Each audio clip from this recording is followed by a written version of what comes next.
तरह से रेस्क्यू किया गया वो हमारे साथ हैं। क्या किस तरह से आप लोगों ने कार्रवाई की? जी देखिए, मैंने यहाँ पे एक छोटा सा अपना कंट्रीब्यूशन किया था कि मैंने एक ऐसी टेक्नोलॉजी बनाई थी जिससे की मदद से मलबे में फंसे लोगों से हमने कम्युनिकेशन स्टैब्लिश कर लिया था और हमने चिन्हित करना शुरू कर दिया था कि कौन कहाँ पे फंसा हुआ है, क्योंकि उनको खुद नहीं पता होता था कि वो कहाँ पे चले गए इतने बड़े हादसे में। तो ये टेक्नोलॉजी होम ग्रोन है, कल ही हमने बनाई थी अपने प्रयोगशाला में। और कल से लेके अभी तक, जैसे कल की एक आपको एक घटना बताते हैं, जब हमने ये पहला यूज़ किया था तो एनडीआरएफ एसडीआरएफ ने पूछा था कि नीचे कितने लोग हैं, तो उन्होंने बड़े धीमे से बोला था 3, और फिर पूछा था कि आसपास दीवार पे कोई पत्थर मारिए। अगर ये डिवाइस ना होती तो वो कुछ भी बोलते, नामुमकिन था सुनना। तो उन्होंने कहा कि हम पत्थर नहीं मार सकते क्योंकि दीवार ही नहीं है, हमारे ऊपर पूरी छत गिरी पड़ी है।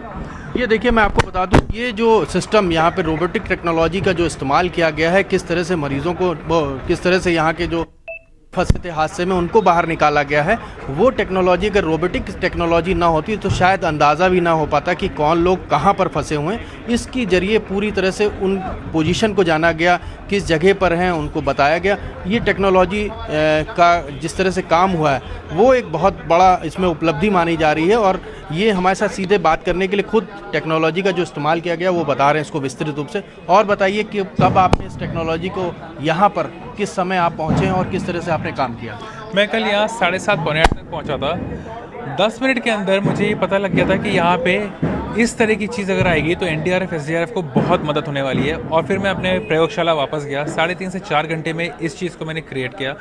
वापस आए, पहला ट्रायल शुरू किया, क्योंकि ये पहली बार मैंने इस तरह की चीज़ बनाई है, इस तरह की घटना ये पहली बार मैंने देखी है। उसके बाद एनडीआरएफ और एसडीआरएफ को ने जब इसका यूज़ देखा तो वो पूरे टाइम इससे हम लोगों ने यूज़ किया, पूरी रात इसको यूज़ किया, सुबह तक, जब तक हम लोगों ने रेस्क्यू मिशन कंप्लीट नहीं किया। इस चीज़ के प्रयोग से 5 लोगों की जान बचाई गई। अभी मौजूदा हाल अगर आप बात करें तो अभी कितने लोग और दबे होंगे? अभी तो मेरे ख्याल से लगभग सब हो गया, एक और है शायद, और इसका डेटा मुझे ज़्यादा नहीं पता है, वो हो जाएगा। आपकी ये डिवाइस कैसे काम करती है, जरा से इसके बारे में और? जी, ये hyper sensitive audio receptor system है। हम एकदम चैनलाइज ऑडियो स्टार्ट कर सकते हैं। अगर कोई इंसान सांस भी ले रहा है, हम उसके ब्रीदिंग पैटर्न को भी एक्सट्रैक्ट करके ये पता कर सकते हैं कि यहाँ पे कोई जिंदा इंसान है ज़मीन के नीचे दबा हुआ। जिनकी मौत हुई है, क्या उनके बारे में आपको जानकारी हो गई थी कि इनकी हालत क्रिटिकल है या इनको अब दिक्कत हो रही है? कुछ इस तरह की जानकारी हुई इस डिवाइस से? नहीं, इसका नहीं, बस इस डिवाइस से ये जानकारी हुई थी कि जो लोग फंसे थे उन्होंने ये कहा था कि हमारे साथ कितने लोग हैं, तो उस हिसाब से ऑपरेशन शुरू किया था। आगे कैसे क्या है उसमें तो खैर वो अलग ही चीज़ है, बट डिवाइस से लोगों को चिन्हित करके कहाँ पे क्या स्टार्ट करना है उस पे एक मिशन। जब आप यहाँ पहुँचे तो लगभग कितने लोगों के दबे होने की सूचना आपको मिल पाई? मैंने सही बताऊँ तो मैंने इस चीज़ को पूछा भी नहीं था, क्योंकि मेरा बस उद्देश्य ये था एक जिम्मेदार नागरिक हेतु कि जितनी जल्दी हो सकता है इस चीज़ को लगा के शुरू करें। सो बस वो चलते गए और 5 लोगों को, लगभग 15 से 20 लोग क्या दबे थे कल जो सूचना पहली बार? मैंने इस सूचना पे बिल्कुल अभी गौर किया जब आपने पूछा। मैंने इस सूचना पे गौर ही नहीं किया था, बस ये था कि जितने लोग मैं निकाल सकता हूँ इसकी मदद से और जितना मैं खुद कंट्रीब्यूट कर सकता हूँ रेस्क्यू मिशन पे, मैंने किया। क्या शुभ नाम आपका?